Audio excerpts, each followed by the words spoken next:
Hoje somos perto de 250 congregações judaicas, judeus que servem a Jesus, adoram a Jesus, não é, como o Rei dos Reis, não é, como o Salvador, o Redentor que virá. E uma notícia boa que saiu esta semana para vocês, né, mostrando que realmente Deus não esqueceu de Israel e as suas profecias estão aceleradas, não é? O chamado como é que chama? Onde é que está aqui?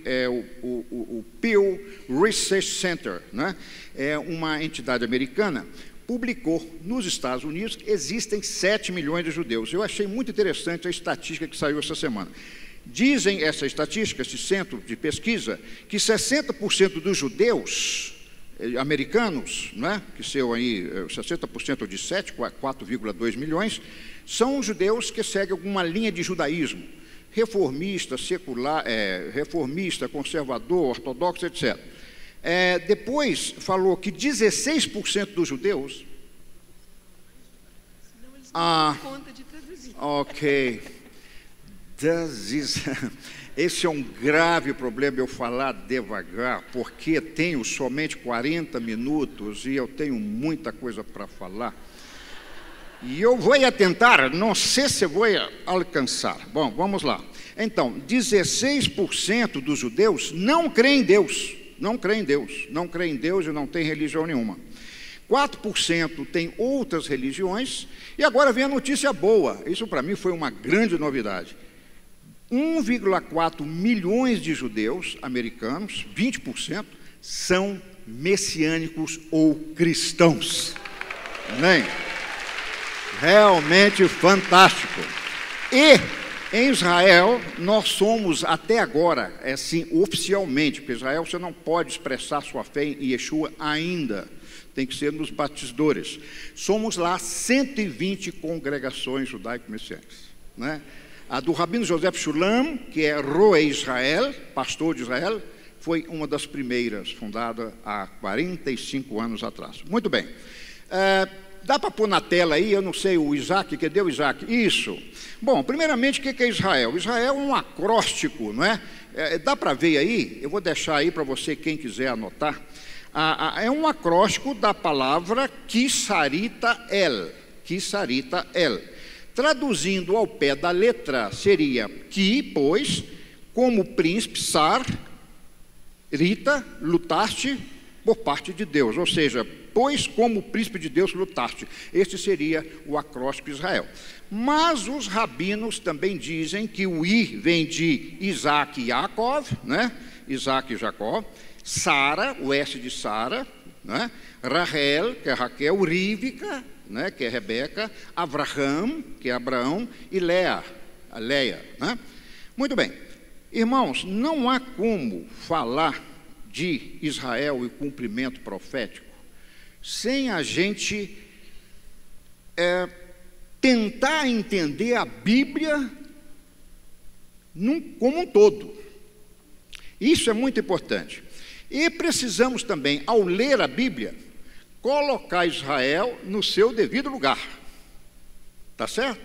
E aí, está ali na tela, ele vai mostrar daqui a pouquinho, que, graças a Deus, ao Eterno de Israel, esses erros romanos, esses erros históricos da igreja cristã, já estão dando lugar à verdade.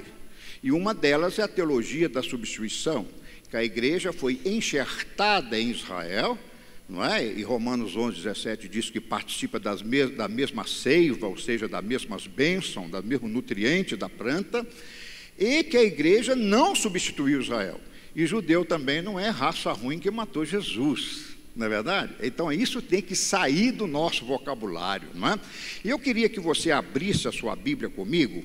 Antes de começar a falar algumas profecias, eu vou falar só um panorama, bem rapidamente. Eu queria que você abrisse em Romanos, capítulo 3, no versículo 1. Vamos ler só 3 textos, ou 4. O resto eu não vou poder ler por causa do tempo. Então vamos lá. Romanos 3, 1, diz assim: que vantagem, pois, tem o judeu? Ou qual é a utilidade da circuncisão? Paulo responde: muita, em todo sentido. Primeiramente porque lhes foram confiados os oráculos de Deus. O que é oráculo? A palavra de Deus. O mundo era pagão, não é? Na época lá de Moisés, o mundo tinha vários deuses. Aí vem o povo judeu, não é? Com um só Deus, o Deus de Abraão, Isaque e Jacó. Então, foi confiado a Torá, a palavra de Deus foi confiada a eles, não é? Isso Paulo diz. Isso também fecha com Romanos 9. Abra comigo Romanos 9, 3. Vamos lá, Romanos 9, 3, diz assim: porque eu mesmo, Paulo falando, desejaria ser separado de Cristo, ou seja, ir para o inferno. Está certo? Ser separado de Cristo é ir para o inferno, está sem salvação. Então Paulo diz, eu preferiria estar fora de Cristo, ou seja, no inferno, por amor aos meus irmãos, que são meus parentes segundo a carne, os quais são israelitas, de quem é a adoção, quer ler comigo? A glória, as alianças, a promulgação da Torá, a palavra original aí é Torá, não é?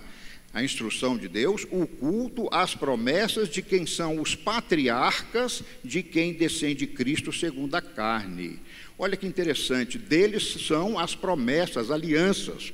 E fazendo uma midrash, o que é a midrash judaica? É uma correlação de textos. Você nunca pode pegar um texto, um versículo bíblico isolado. Então, a regra judaica da midrash, são várias regras, mas uma delas é a midrash, que é a correlação. Aí você abre comigo em Efésios capítulo 2, no verso 11, por exemplo, você vai começar a entender. Então, judeus, oráculos de Deus, deles são as alianças, as promessas, e agora vem, portanto, lembrai-vos que outrora vós, gentios. Gente, toda vez que Paulo fala tu e vós, ele está falando aos gentios. Toda vez que Paulo fala eu e nós, ele está falando ele como judeu. É importante perceber esses pronomes na Bíblia. Então, ele está falando aos gentios, né? Então, lembrai-vos, vós, gentios na carne, chamado incircuncisão, pelos que da carne chamam circuncisão, feita pela mão de homens. Estáveis, quem? Os gentios, separados, sem Cristo, separados da comunidade de Israel, não é? Estranho às alianças, aos pactos da promessa, não tendo esperança e sem Deus no mundo. Mas agora em Cristo, vós que estavais longe, já pelo sangue de Cristo chegastes perto. Perto de quê? Das promessas, da bênção, da comunidade de Israel. Não é? Isso é muito importante. E abrindo comigo em Romanos 11, eu fecho então a leitura desses textos, para você começar a rodar a Bíblia comigo, em algumas profecias. Romanos 11, no versículo 17, mostra que os gentios que estavam longe, agora em Cristo, foram enxertados na oliveira que é Israel. E participa da mesma seiva. O que é seiva? Nutriente da planta, as promessas, os pactos. Isso é para as nações. Então nós temos que entender Israel, não que Deus ama mais Israel e menos as nações. Pelo contrário, Israel só existe porque Deus ama as nações. Amém? Então Israel é uma nação corporativa. O que é corporativa? Deus confia nele os oráculos. Então, a responsabilidade do judeu é passar isso para frente. Vocês entendem? Então, lá em Romanos 11, mostra o enxerto, e nós entendemos claramente, lá em Isaías 42, 6, por exemplo, que Israel luz para as nações. É claro que através de Cristo, mas aqui, mesmo antes de Cristo, Israel já estava sendo luz, porque há um só Deus, não é? A lei, não matarás, não adulterarás, honrará teu pai e tua mãe, quer dizer, isso já é luz para as nações. Imagine você se o mundo cumprisse só 2 mandamentos da Torá, não furtar e não matar, dos 10 mandamentos. Gente, as cadeias estariam praticamente vazias, correto? O mundo já seria quase um semi-paraíso, ninguém rouba, ninguém mata, que bacana! Só 2, agora imagina se a humanidade entendesse os 613 mandamentos e depois entendesse a graça e a verdade de Jesus. Puxa vida, é o Éden, é o paraíso que chegou à Terra. Então, eu quero mostrar para você que Deus tem trabalhado desde Adão. Tem gente que acha que tudo começou no Novo Testamento. Não. Malaquias 3,3 fala que Deus não muda. Se esse Deus mudar, eu não creio nele. Se Jesus anulou o que o Pai falou, escreveu, eu também não creria em Jesus. Essa é a minha garantia. Jesus não anulou a lei, não revogou a lei, ele veio cumprir tudo isso.